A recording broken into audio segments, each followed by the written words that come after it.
یہ پھر جو آپ لوگ کر رہے ہیں وہ کر رہے ہیں، اس کو یہاں سے آگے بات کر رہے ہیں، آپ ان سب کو کرتے رہیے انشاءاللہ۔ اب ہم ذکر کریں گے کہ خاندان یا رحمان الرحیم، یا معبود ہم نے تیرے نبی اور تیرے حکم پر لبیک کہتے ہوئے تیرے ذکر کی محفل سجائی، تیرا ذکر کیا، تیری تصویر بیان کی۔ در نبی پر پڑا رہوں گا، پڑے ہی رہنے سے کام ہوگا، کبھی تو قسمت کھلے گی میری، کبھی تو میرا سلام ہوگا۔ در نبی پر پڑا رہوں گا، پڑے ہی رہنے سے کام ہوگا،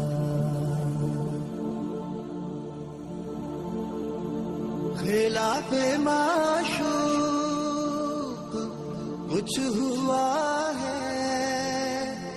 نہ کوئی عاشق سے کام ہوگا، خلاف معشوق کچھ ہوا ہے، نہ کوئی عاشق سے کام ہوگا، خدا بھی ہوگا ادھر ہی ہے دل، جدھر وہ عالی مقام ہوگا، در نبی پر پڑا رہوں گا، پڑے ہی رہنے سے کام ہوگا، کیے ہی جاؤں غرض مطلب، ملے گا جب تک نہ دل کا مطلب، کیے ہی جاؤں غرض مطلب، ملے گا جب تک نہ دل کا مطلب، نہ شام مطلب کی صبح ہوگی، نہ یہ فسانہ تمام ہوگا، در نبی پر پڑا رہوں گا، پڑے ہی رہنے سے کام ہوگا، جو دل سے ہے مائل پیغمبر، یہ اس کی پہچان ہے مقرر، جو دل سے ہے مائل پیغمبر، یہ اس کی پہچان ہے مقرر، کہ ہر دم اس بے نوا کے لب پر درود ہوگا، سلام ہوگا، در نبی پر پڑا رہوں گا، پڑے ہی رہنے سے کام ہوگا، کبھی تو قسمت کھلے گی میری، کبھی تو میرا سلام ہوگا، در نبی پر پڑا رہوں گا، پڑے ہی رہنے سے کام ہوگا۔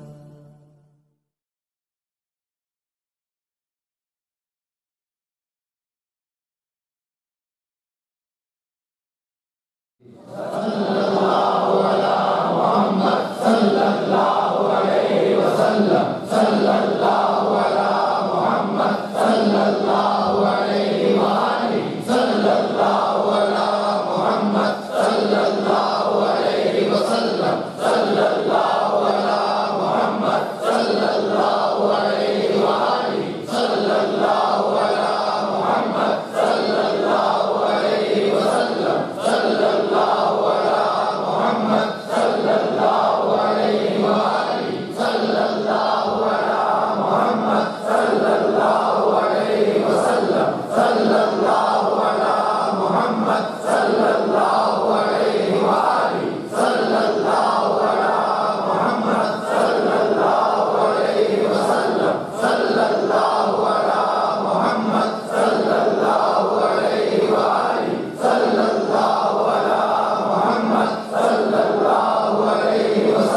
امت لبیک کہتے ہوئے تیرے ذکر کی محفل سجائے، تیرا ذکر کیا، تیری تصویر بیان کی۔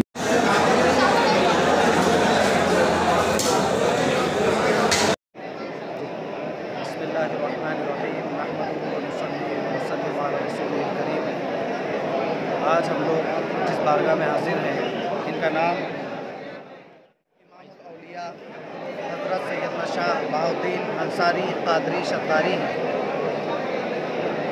آج ہم لوگ ان کے 522ویں عرس میں حاضر ہیں۔ یہاں پر آج سے 35 سے 40 سال پہلے یہاں پر ایک ویران بستی تھی اور انتظامیہ کمیٹی بھی نہیں تھی، نہ کوئی آنے جانے والا تھا۔ جب آبادی بڑھی تو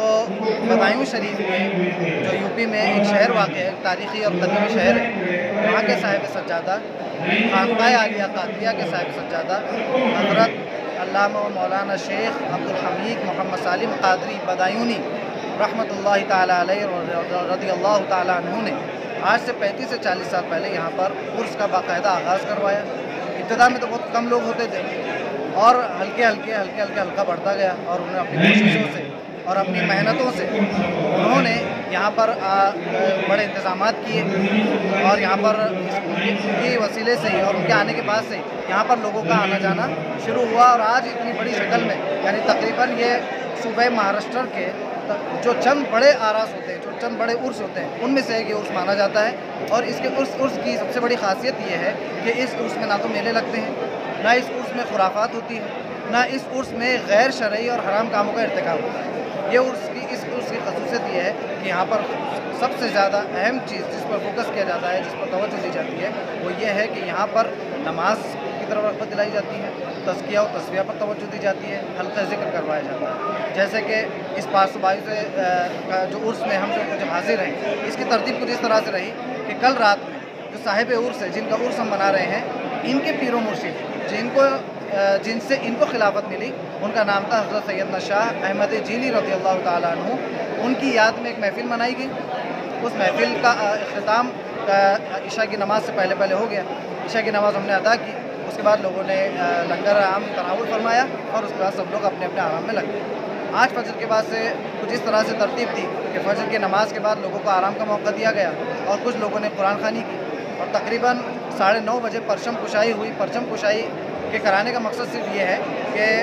اس پرچم کشائی کے ذریعے سے اس بات کا اعلان ہے کہ اب عرس کا باقاعدہ افتتاح اور ابتدا ہو چکی ہے، اور عرس شروع ہو چکا ہے، اس بات کو بتانے کی۔ اس کے بعد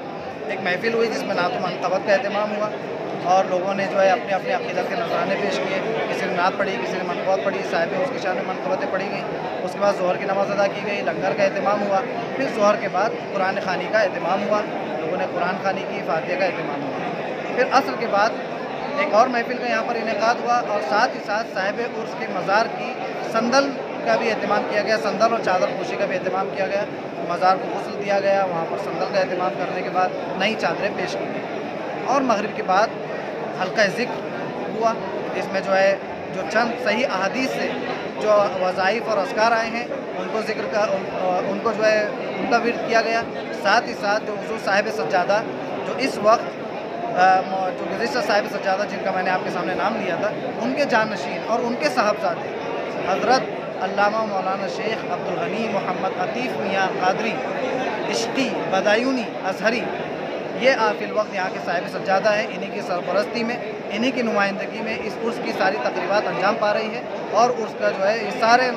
نظم اور انتظام انہی کے ہاتھ میں ہے۔ دوسرا سب سے اور اب یہ ہے کہ اب عشاء کے بعد یہاں پر ایک امام الاولیاء کانفرنس کا انعقاد ہوگا، اور یہ سب سے بڑی کانفرنس کہلائی جاتی ہے صوبہ مہاراشٹر میں یا ولایت مہاراشٹر میں، جو ہے ایک بڑی جو چند منظم اور باصلیقہ جو کانفرنسیں ہوتی ہیں ان میں سے اس کانفرنس کو شمار کرایا جاتا ہے، جس کو ہم نام دیتے ہیں عرس امام الاولیاء کانفرنس، امام الاولیاء کانفرنس۔ پھر رات میں اور ابھی تو لنگر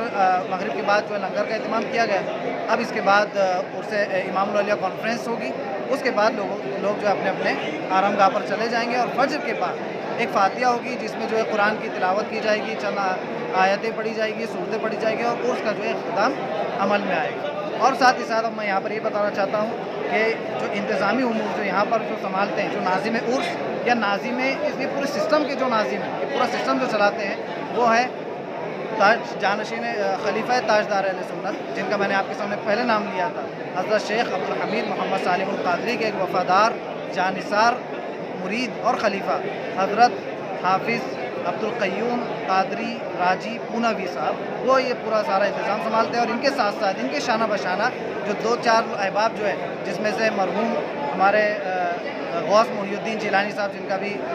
کورونا کے جو ہے اس میں لہر میں ان کا انتقال ہوا، ان کی وفات ہوئی، اللہ ان کی مغفرت فرمائے. ابھی انتظام کے جو امور ہیں ان کے بھائی حاجی رئیس قادری صاحب، دوسرے ان کے بڑے صاحبزادے انظر قادری صاحب، اور ان کے دوسرے صاحبزادے زہد صاحب، اور ان کے ساتھ ان کے صاحبزادگان، ان کے شہزادگان، ان کی فیملی کے ممبرز اور ان کے دوست و احباب اس پورے عرس کو جو ہے اس کا تعاون کرتے ہیں، اس میں مدد کرتے ہیں اور یہ پورا سسٹم چلاتے ہیں. اور آپ اس عرس کی ویڈیوز دیکھیں گے، اس عرس کے بارے میں آپ دیکھیں گے تو آپ کو خود اندازہ ہو جائے گا کتنے ہی منظم سلیقے اور وقار کے ساتھ جو ہے اس عرس کا اہتمام کیا جاتا ہے. اور اس عرس کا پیغام صرف اور صرف یہ ہے کہ زیادہ سے زیادہ لوگ اہل اللہ سے جڑیں، ان کی تعلیمات پر عمل کریں اور ان کے بتائے ہوئے مشن پر چلیں، خرافات سے دور رہیں، ذکر و اذکار کریں، نمازوں کی پابندی کریں، ماں باپ کا کہنا مانیں. صاحب سجادہ جو جانشین تاجدار اہل سنت اور یہاں کے سرپرست ہیں، وہ ہر محفل میں، ہر عرس میں، ہر تقریب میں، ہر گھنٹے 2 گھنٹے کے بعد یہ بات کا ضرور اعلان کرتے ہیں کہ جن کے ماں باپ ہیں وہ اپنے ماں باپ کی خدمت کریں، اپنے ماں باپ کی خوب دیکھ بھال کریں، بڑوں کا کہنا مانیں، ان کا سلیقے سے رہیں، اور اللہ تبارک و تعالی ہمارے ملک کو امن اور شانتی جو ہے نصیب فرمائے، اور امن و شانتی کا پیغام یہاں سے عام کیا جاتا ہے. والسلام علیکم ورحمۃ اللہ. کہاں سے زائرین یہاں پہ آتے ہیں؟ جی، کون سے شہر سے زائرین یہاں اورنگ آباد؟ یہاں پر جو ہے صوبہ مہاراشٹر کے تقریباً سارے شہروں سے لوگ آتے ہیں، خصوصیت کے ساتھ پونا، اور پونا کے جو علاقائی جو دوسرے تعلقے ہیں جیسے جنر ہے یا کھڑکی، پمپری، ان جگہوں سے یہاں پر زائرین آتے ہیں. اور دوسری جو بڑی جگہ جہاں سے بڑی تعداد میں لوگ آتے ہیں وہ ممبئی ایک بڑا سینٹر مانا جاتا ہے. اس کے علاوہ پربھنی، ناندیڑ اور باقی تھوڑے لوگ جو ہے تقریباً صوبہ مہاراشٹر کے ہر ایریے سے اور ہر شہر سے آتے ہیں. اور اس کے علاوہ جو باہری زائرین ہیں ان میں کلکتہ، اس کے کافی لوگ آتے ہیں کلکتہ سے، یا اس کو آپ کہہ سکتے ہیں مغربی بنگال سے کافی لوگ آتے ہیں. اور کثیر تعداد میں تو ضلع بدایوں، شہر بدایوں جو اتر پردیش کا ایک مشہور اور تاریخی شہر ہے، وہاں سے کثرت کے ساتھ لوگ آتے ہیں. ویسے تو من جملہ تو پورے اتر پردیش، پورے صوبے اتر پردیش سے لوگ آتے ہیں، لیکن خصوصیت کے ساتھ شہر بدایوں یا اس کے مسافات یا اس کے آس پاس کے جو ایریا اور تعلق ہے وہاں سے لوگ یہاں پر زیارت کے لیے آتے ہیں. آپ کا نام بتا دیجیے. آپ کا میرا نام عبدالعلیم قادری ہے، میں اسی شہر اورنگ آباد کا رہنے والا ہوں، اور میری پوری تعلیم و تربیت بدایوں شریف کے مدرسہ عالیہ قادریہ میں ہوئی. وہاں سے میں نے فراغت حاصل کی اور فی الوقت میں ابھی زیر تعلیم ہوں. میں جو ہے جامعہ ازہر، ایک ہندوستان کے پورے دنیا کی سب سے بڑی یونیورسٹی جامعۃ الازہر یونیورسٹی اس کو کہا جاتا ہے، مصر میں جو ہے، میں وہاں پر ابھی فی الحال میں وہاں پر ایم اے کا طالب علم ہوں. اور آپ حضرات بھی میرے لیے دعا فرمائیں.